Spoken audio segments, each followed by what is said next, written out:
प्रश्नमाला 2.4 प्रश्न नंबर 3। नीचे दर्शाए दशमलव प्रसार के लिए निर्धारित कीजिए कि यह संख्या प्रमेय संख्या है या नहीं। यह बताना है कि यह संख्या प्रमेय है या नहीं है। यदि यह प्रमेय संख्या है तो इसके हर के बारे में, हर के अवजय गुणनखंड के बारे में टिप्पणी करनी है।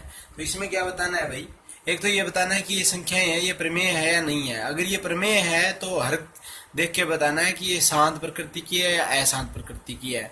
तो सबसे पहले हम बात करते हैं पहले वाली संख्या की। इसमें हम देखते ही बता सकते हैं कि ये अशांत है और आवृत्ति है ना वो भी नहीं हो रही, आवृत्ति नहीं हो रही। मतलब ये 120, ये 1200, ये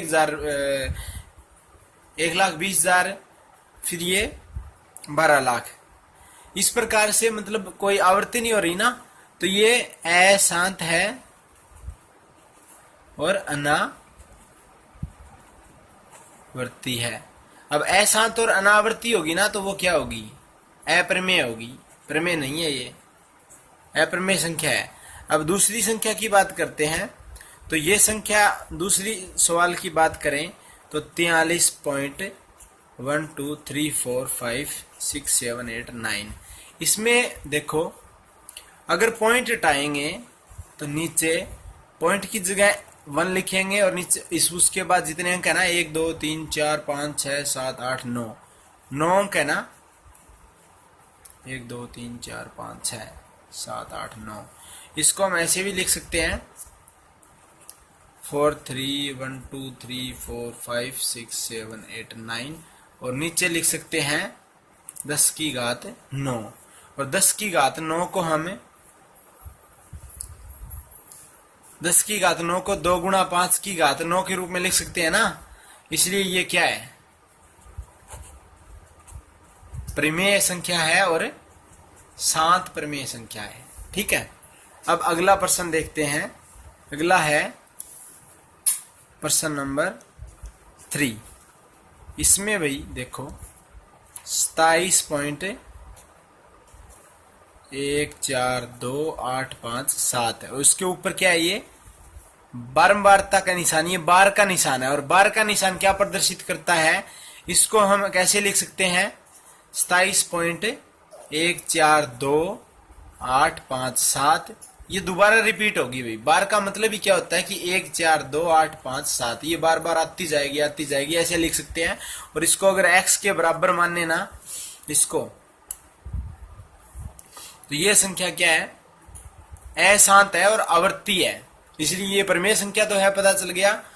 अब आगे इसको भिन्न के रूप में बदल के देखेंगे तो क्या करना होता है। देखो कितनी चीजें बार बार आ रही है, 1 2 3 4 5 6। तो इसको 10 की घात 6 से गुणा करवाएंगे। ये समीकरण 1 मान लेते हैं, इसको समीकरण 1। और इसको क्या करवाएंगे, समीकरण 1 को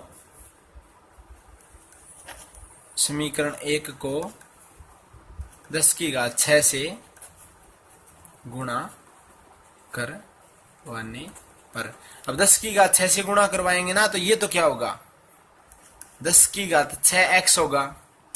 और ये क्या होगा, पॉइंट है ना वो 1 2 3 4 5 6 अंक आगे सरकेगा।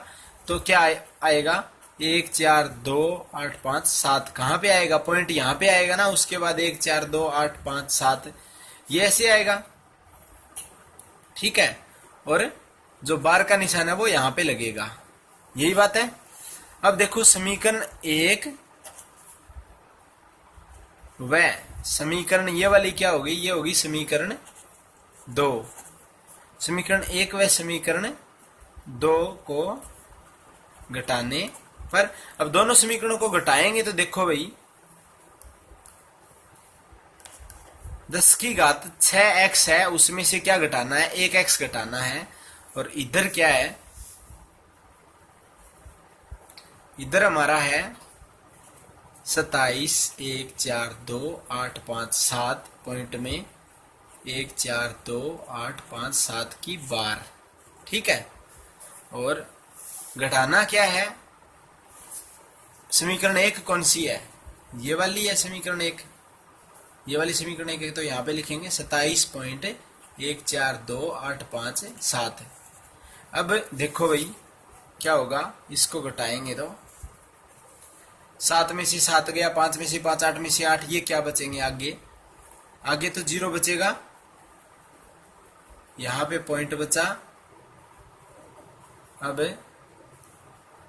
7 में से 7 गया 0 और 5 में से 2 गए 3 और यहाँ पे 8 में से 8 के 8, 2 का 2, 4 का 4, 1 का 1, 7 का 7 और 2 का 2, ये संख्या आ गई। और बराबर में क्या है, 10 की घात 6x में से 1x घटाते हैं तो कितने आएंगे।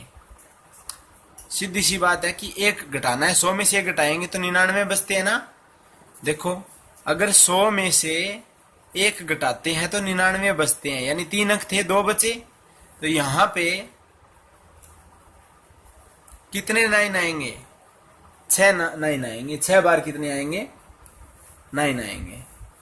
ठीक है, तो 1 2 3 4 5 6। ठीक है, 10 की घात 6 में से 1 घटाया है हमने x। अब x तो यहीं पे रहने देंगे और ये गुणा में है ना, तो इधर ले जाएंगे तो क्या होगा, 27 1 4, क्या होगा x तो यहीं रहने देंगे और ये जो गुणा में है ना, ये इधर जाएगा तो भाग में चला जाएगा। 2 7 4 8 3 0, ये है ना, और ये नीचे आएगा तो गुणा वाला भाग में आएगा। 9 गुणा 9 गुणा 9 गुणा 9 और 9, 1 2 3 4 5 6। ठीक है, ये हमारी क्या हो गई, भिन्न हो गई।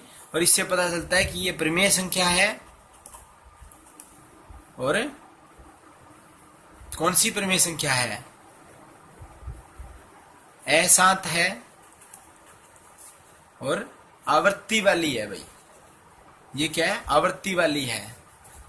इसके 2 गुणा 0, 5 गुणा 0 और अंत में क्या है, इसका अन्य गुणज आ रहा है। तो ये क्या होगी, प्रमेय संख्या भी होगी, अशांत भी होगी और आवर्ती भी होगी।